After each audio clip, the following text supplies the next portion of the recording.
you know. So you deal with that conflict, the contrast and the duality every day, every bloody day.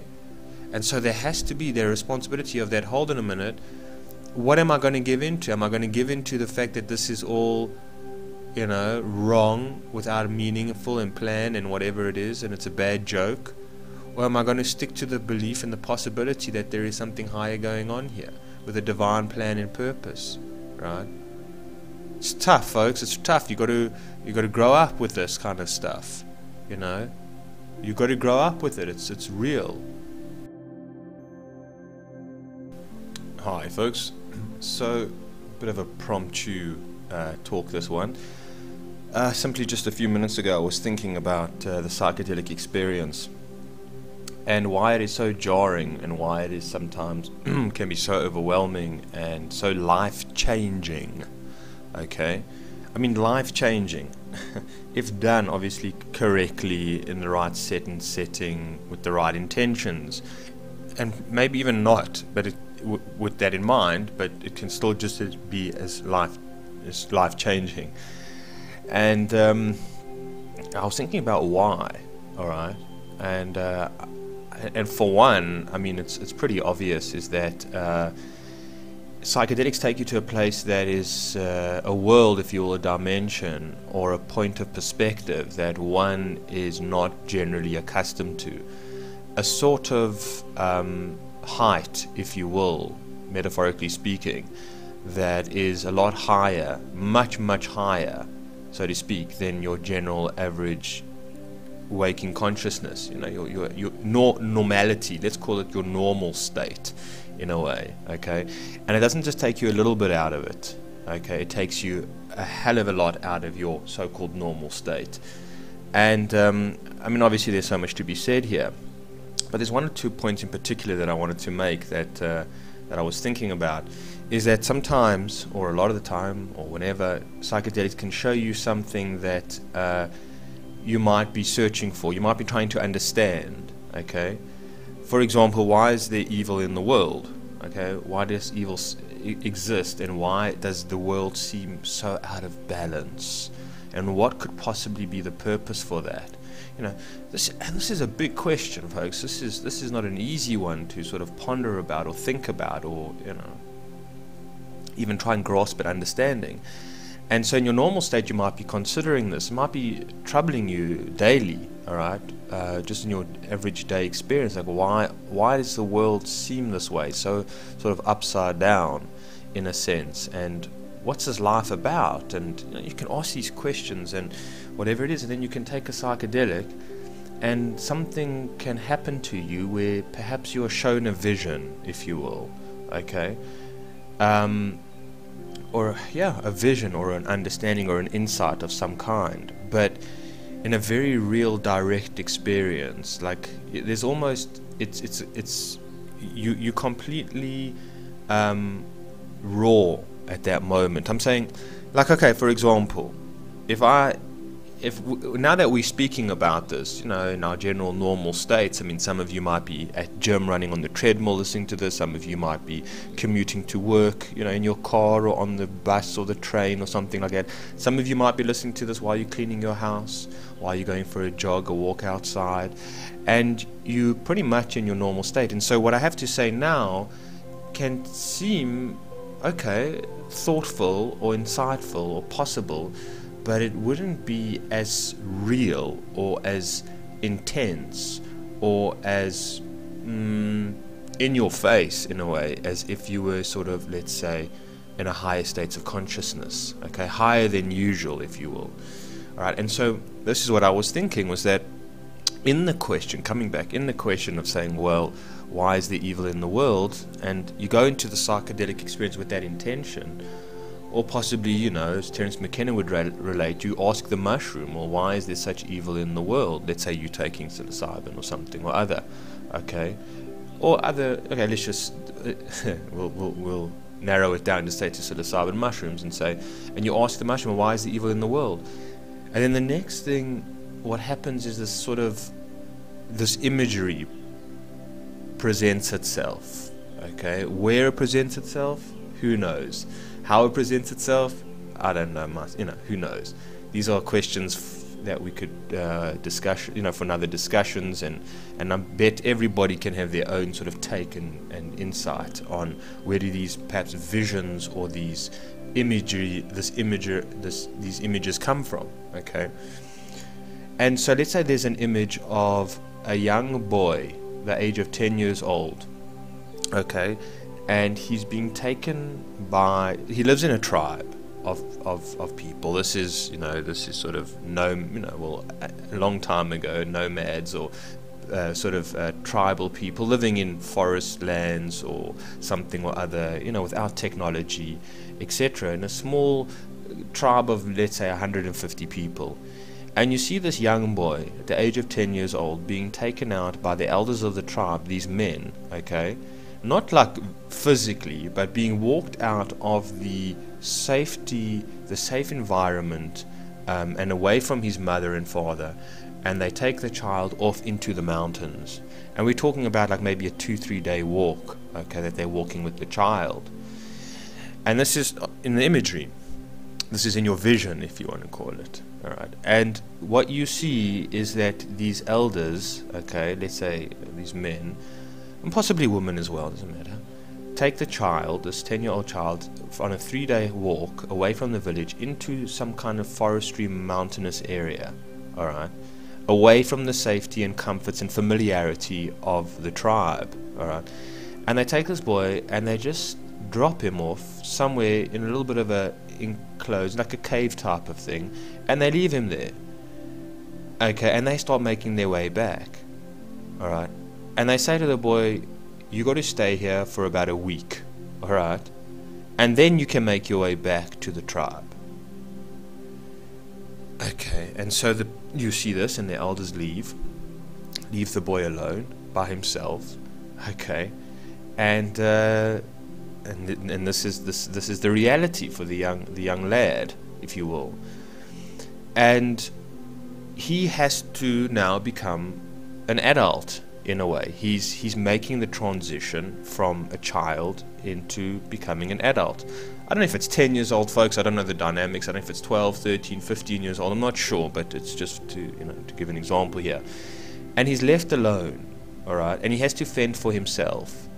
And he has to be on his own. And he has to go through the whole process. This is a ritual, if you want to call it. This is a ceremony, if you want to call it, in a way, that he's got to go through.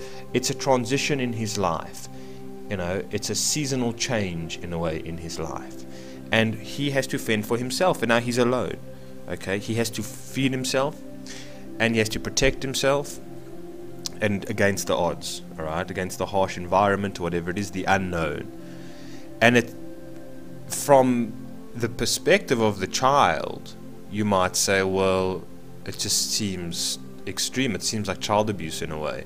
All right, and there's a good chance that this child is going to die. All right, I mean, he's against the odds. There's wild animals around. There's snakes of all sorts and whatever it is. There's no real food. He doesn't know where to get his water from. It's extreme, and you might say this is daunting. This is unrealistic. This is unfair. This is again abuse. But what's actually going on is that there's a process of a much needed process of where the child has been taken away from his comfort zones, from the familiarity of the tribe, of the safety of his parents and whatever it is, and now having to become dependent and self-responsible and leave all of the childishness behind, okay? It's an initiation process. That's the word I'm looking for. It's an initiation, which we don't have anymore in our times. Anyways, the idea is obviously that the child manages for a week, okay, for let's say 5, 6, 7 days to fend for himself. He's able to find water, he's able to find food, he's able to keep himself, from being eaten alive by the wild boars or animals or whatever it is, and then eventually makes his way back to the tribe. All right. Again, this is all in your vision, while you sort of in the dark room after you've taken a few grams of mushrooms or whatever it is.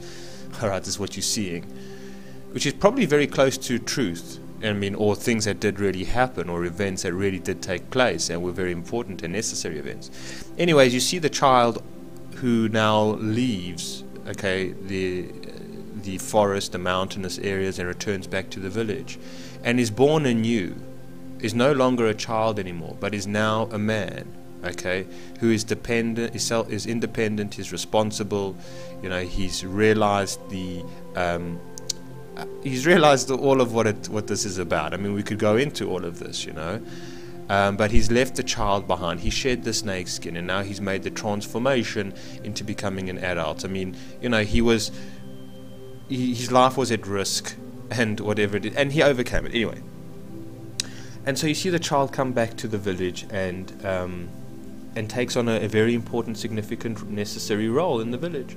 All right, and you see the process of initiation going on, and you see this in your mind's eye. Okay, again, in your vision, and then you say, is this not maybe the possibility of what's going on planet Earth? In other words, that we all not come here to be initiated. Alright? And you realize this, maybe this is the truth. Maybe this is what planet Earth is about. It's an initiation process. Okay? And that's why, I mean, and furthermore, let's take it a step further. Furthermore, then you see some visions of before you were born. Okay, getting extreme here. But you see visions of before you were born. And you see sort of angels or figures of light. All right. I mean, words would obviously fail at this point in the talk, you know.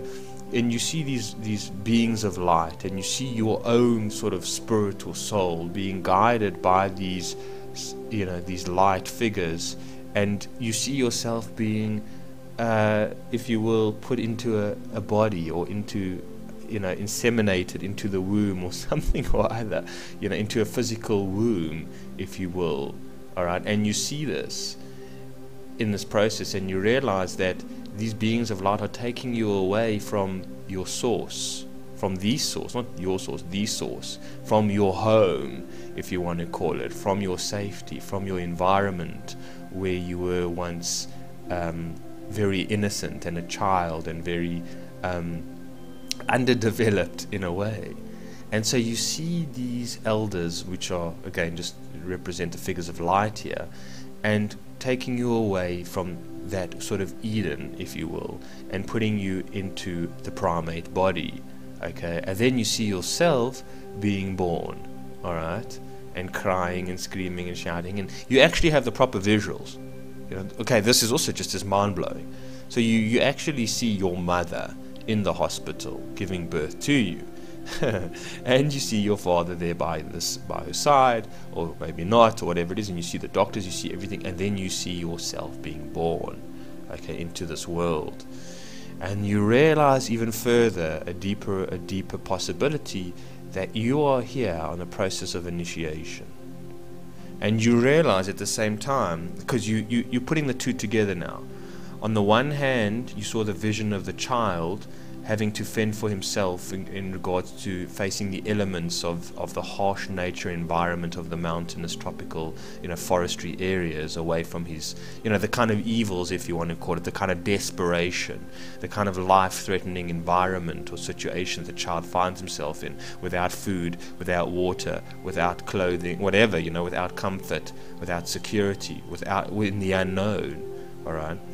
And you could say, and you see what I'm saying is that if you didn't have the forestry, if you didn't have the sort of the risk involved in the situation of the child being in the area, then the child wouldn't really experience anything of much danger or opportunity, growth. He wouldn't even appreciate. There wouldn't even be a distance if he never left the comforts of the village, the familiarity of his parents and whatever it is, and his friends and brothers and family. He wouldn't have that. So the distance is required. The change of environment is required. The change of circumstances is required. Okay, to go from almost a very ordered environment to a very chaotic and potentially dangerous environment. And that is absolutely necessary, okay, for the process of initiation. In fact, the initiation cannot be done if the child stays at home. All right. And so the same thing that you see is that these figures of light, if you will, these angels or something or other that are, now assisting you somehow or other to be birthed into the physical, into the flesh, are doing the exact same thing. And then you realize as well, the journey of life and all the evils in the world, in a way, again, very, very hypothetical here, folks. I'm just giving a very weak example. But you see that the process of life and the evils in life are exactly on the same elements of danger and risk and chaos that are needed in order for your initiation. So in other words, planet Earth is designed in a way, in a very sort of, well, especially now, but in a very harsh way. It's designed in a very, which is suffering built into it, where there's duality built into it, where there's loss built into it, okay, where there's where the sacred can be turned into the unsacred for a small time being, okay, for a very short, but not you know, it doesn't mess with the actual source, but on this world, in this planet, if you will, right, on planet Earth, the sacred can become unsacred, okay, but doesn't pollute, again, the absolute sacredness of divinity, of all being. But on this planet it's allowed to create the contrast and difference of Eden to the sort of diaspora, is it called, you know, in outside of Eden. So that's okay, we can go more into that, but you know, I think you get what I'm saying. So that's the point, in a way, is that on a psychedelic experience, right, you see this and you understand this, and then you look at yourself in your own life, in where you are at, and you look at all the suffering that you are currently going through, okay, right now in your own life, all right, still on the psychedelic trip. You're looking, you're saying, wow, this has happened to me, this suffering, this abuse has happened to me, this kind of upbringing I had, this is the world that I was brought up into, which is, you know, very much programmed and conditioned and egoic, and there's a lot of fear, there's a lot of anxiety, there's a lot of desperation, right, there's a lot of fight, there's a lot of challenge here, constant challenge, right, there's a lot of immorality, let's say, there's a lot of disharmony, there's a lot of misalignment going on, and you see this, okay, and these are the things that before you went into the psychedelic trip you actually felt very bittered about and you feel very victimized about, okay. So you realize, wow, my perspective is changing now, because before I felt like a tremendous victim of circumstance, of unfairness, of unjustfulness, alright, of wrongful doing that has happened to me and that is still happening to me and that has happened to nature and this planet and the world at large. Like it's, you know, God threw the dice too many times or something like that. It's in this, you know, you could have had a outside perspective of reality, of existential living, of spiritual, of that, well, God is evil or something like that, or is a trickster of some kind, or whatever it is, and that even in myself I'm just a victim of circumstance, and this has no meaning, this has no value, and of no importance whatsoever. It's just meaningless suffering, okay. And so that's the opinion that you were holding, a perspective that you were holding. And now what happens is that, in contrast of this vision that you're having, all right, and this that has just been brought forth to you, now it's in contradiction, you see. So now there's almost a feeling of like overwhelmment. It's like there's beauty in it, but there's massive pain in it, okay. There's massive freedom in it, but there's also massive, almost not regret, but almost, well, what do I do now, okay. I mean, regret and, well, there's freedom in like, wow, seeing this, but realizing, hold on a minute, at the same time, I'm bound by my conditioning, by my programming, a lot by my ego and by my mind, okay. I've been holding this victim mentality, let's say, for 35 years or 25 years, which is a hell of a long time, and now I have to change that, and now I have to remember this experience, okay. So there is a sense, there's a big sense of beauty and freedom in it, but there's also a sense of, you know, fear and the unknown and uncertainty, okay. There's so much going on just within that moment that we could speak about for days, obviously, but we don't have that kind of luxury. And so anyway, so that's the thing, folks, is that like there's a massive contradiction now, that in that psychedelic moment you are overwhelmed and you realize deeply that your life will never be the same again.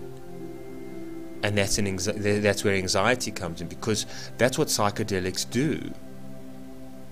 And other experiences also can do it, but psychedelics can do that. They can turn you around completely. And you might find at that moment as well that you feel like you just, that you just cannot handle this all. It's like, how do I implement this? How do I integrate this? How do I incorporate this into my psyche, into my being? You see, because if it's sometimes that's what a sort of a bad trip can be. It's like the information and the experience is too overwhelming, all right, and you're not open enough. You haven't surrendered enough, okay, and so the ego's at battle. It's like, I won't believe this. I will not believe this. You have been abused. You have been tortured. You have been taken advantage of. You have been disrespected. You have been manipulated. Whatever it is, and you hate mom and dad, and that whatever it was, and governments, and the people around you, and you blame everybody, and it's like, and you feel this contrast, this conflict inside, this war that's going on, because that's an old side of you that's sort of dying, all right, but it's still trying to fight for its survival, and you feel like, oh my goodness me, and you don't know what to do with it, and it's like, I think sometimes that's a bit of the freak out. It's like, okay, I just want to come down. I just want to be normal again. I just want things to return to the way that they are. I don't mind. Sometimes for myself, when I've had experiences as such, I'll be like, I don't mind. I'll even get a 9-to-5 job. I just want the ordinary back. I just want normal back. It's too much right now. I'm too far out. I'm too far gone, sometimes, I'm talking about different trips here, different experiences, obviously, at different times. Because sometimes it can be beautiful. Sometimes you can have such a deep, profound experience and be like, my eyes are open, like as Tyler Durden says, well, not Tyler Durden, in the Fight Club at the very end, and he puts the gun into his mouth and he says, my eyes are open, all right? So you can have that amazement of like, my eyes are open.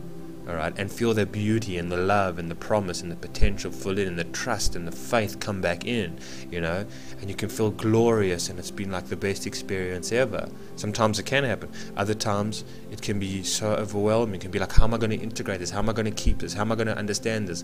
How am I not going to get stuck in my old familiar old patterns and become the victim, and carry on the victimized way that I was before, Or there can be also the times like, when the ego or something's happening and saying, you can't handle this, it's too much for you, you've gone too far, and now you have lost your mind, and now your parents are going to come and visit you in the institutions, heaven forbid, whatever, and they're going to say, you see, son, we warned you about your funny lifestyle, we warned you about your researching that you do, we warned you about these substances, they're illegal, that whatever, blah blah blah, and you're like, and you witness this in your vision as well, and you're like, oh my goodness me, what am I, and what am I going to do? And you start freaking out, and mom and dad were right, and I'm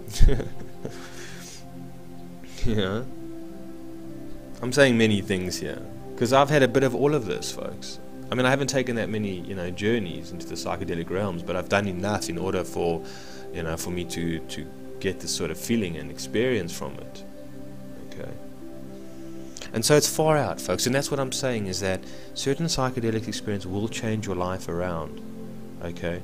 Ultimately, I think for the better, but it's not going to be easy. I don't think any kind of life-changing experience is easy. There's going to be a lot of trauma in a way along the path, along the adventure, just as part of life is as well, right? There's going to be, it's inevitable, right? But what I'm saying is that so much can be learned, so much can be understood, so much that you experience in the psychedelic you can sit for years later and still digest and still register and still incorporate and still understand further and further and further, because what can happen in those brief moments of 4 hours, whatever it is, can take years to understand. That's how deep and profound the mystery is, folks. There is so much more to be said on this, okay? There's so much more to be said on this. But one of the things I wanted to end off that, I don't know, just come from me now, is that the point here is that you find your inner strength and you find your inner confidence, and you say to yourself, okay, even though this has been, that sometimes even without psychedelic, life-changing experiences, new information, new possibilities come into your mind or to your psyche or something like that, that the point is to be open-hearted. if you see what I'm saying. It's like, oh, this is for another talk as well.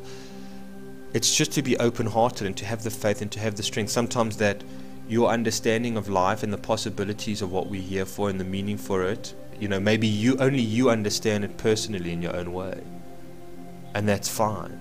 You know, that's the problem also with psychedelics, is that you experience it on your own. And if you come back to, you know, after you've sort of come down into a normal state of consciousness, and then you go back to some of your family and friends that have never taken psychedelics, it's like you can't share this with them really, that they're going to understand this to this depth. So you hold a vision and you hold the understanding on your own. You're alone in it. I mean, you might find, like what I'm doing now, I'm talking to you folk. So there is a bit of, okay, you know, we can understand, we can relate with one another. We can reflect with one another on this level, you know. So there is a bit of, oh, that's nice, isn't it? There's a bit of pressure being released of the weight of this understanding. But I mean, if I personally, I'm sorry I'm going on here, folks, but if I personally experience it for myself, and I see this vision of the world literally, you know, I mean for myself, understanding for that moment the role of evil, or the role of duality, or the role of the darkness in all of this, right? That I've experienced it on my own. I can relate it to you, but whether you would understand it, whether your ego or whether your psyche will be open enough, your heart will be open enough to understand it and to trust it and to you know, appreciate it, is something else. So you see, even if we're talking to one another, depending on where the other person is holding, where you can grasp and understand where I'm coming from. Because we're talking about a very, very hard reality to possibly come to terms with. Because on your day-to-day level, it's very, very hard to incorporate the necessary of the shadow or the necessary of evil in the world. It's very hard. I cannot do it. There's no ways I can do it. Alright? But I can do it little bit by little bit. Alright? And I don't have to do it all the time. Okay? But that's what's required. You see, sometimes when you are given understanding, you are given a level of consciousness, it is, you take on the responsibility of saying, well, now I need to understand this. Now I need to be real with this, you know. Now I need to honor this, the vision or this understanding that I have, and see, okay. And I can't be a child anymore. I can't be like, you know, the victim anymore. I can't be helpless anymore. I can't be irresponsible anymore. I need to grow up. Okay? This is making, I'm being very vague here, but I think you know what I mean. Okay? You come to terms with the fact that, hold on a minute, there is a divine plan to life. Against all the bloody odds, against all the starving people in the world, the homeless, right? The people, all the suffering that's going on, the way that the world is almost being played and by, as Neil Kramer says, empire, you know, how it's being, how sacred lands have been torn up so we can, you know, pump out the oil from the ground or something like that, and you know what I mean? How money and capitalism rule the show, and how McKenna would say that we're trying to turn the whole world into like parking lots and airports and whatever it is. They paved paradise and put up a parking lot, from the Counting Crows song, you know. So you deal with that conflict, the contrast and the duality every day, every bloody day. And so there has to be the responsibility of that, hold on a minute, what am I going to give into? Am I going to give into the fact that this is all, you know, wrong, without a meaningful and plan and whatever it is, and it's a bad joke? Or am I going to stick to the belief and the possibility that there is something higher going on here, with a divine plan and purpose, right? It's tough, folks. It's tough. You got to grow up with this kind of stuff, you know. You got to grow up with it. It's real, okay, and it's important. And if you've been invited to this sort of insight and understanding, it's very dangerous to turn your back on it, or to turn the other cheek, or to take it very lightly or with a pinch of salt. You can't, right? I don't think you can. I think it's very, very irresponsible if that's what you're doing. You know, this is the call, if you will. This is the awakening if you will, to a certain degree. This is your initiation for who knows what to come. Maybe not in this life, maybe the next life, or maybe the next dimension. Who even knows? Right? It's the mystery. We don't know.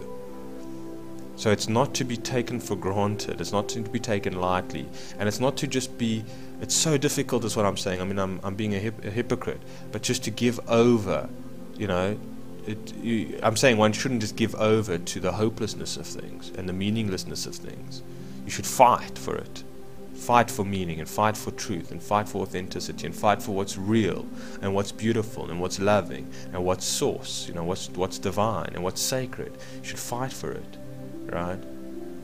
I mean, in your own way, when your ego comes in, or, you know, and tells you that you're a nothing, or tells you that you is not worth of, you know, you're not worthy of love, that you'll never amount to anything. You know, when the voices from your childhood come in, and when the voices of the culture come in, and when you're reminded by, you know, that you have to get a job, that, you know, you earn money, doing things that you don't want to do, that you're a slave neo or something like that, having to, you know, be in this existence and, you know, pay your taxes and do and be a good citizen and whatever it is, abide by the law and fight for your country and whatever it is, and go along with the status quo, and you feel like this is so demeaning to who I am. And it is, but we can't let that get the better of us. That's what I'm saying. Individual cannot let anything, that, you know, that the notion of to let them get the better of them. All right. Very, very important, and that's why it's a big responsibility, and that's why psychedelics are healing in that way, and many other things are healing as well. I'm just using psychedelics as an example. Okay. So yeah, folks, that's the thing, is that you understand it's like that you're divine, and that you have strength and potential for more strength, and you have courage, and you have bravery, and you're able to fend off, you know,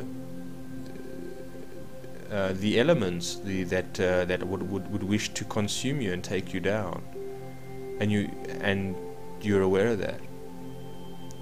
Okay, but you're aware of your strength, and you're aware of your responsibility in this whole thing, and you're aware of the possibility that no matter how pear-shaped it's all gone, that there's still a plan at the end of the day, right?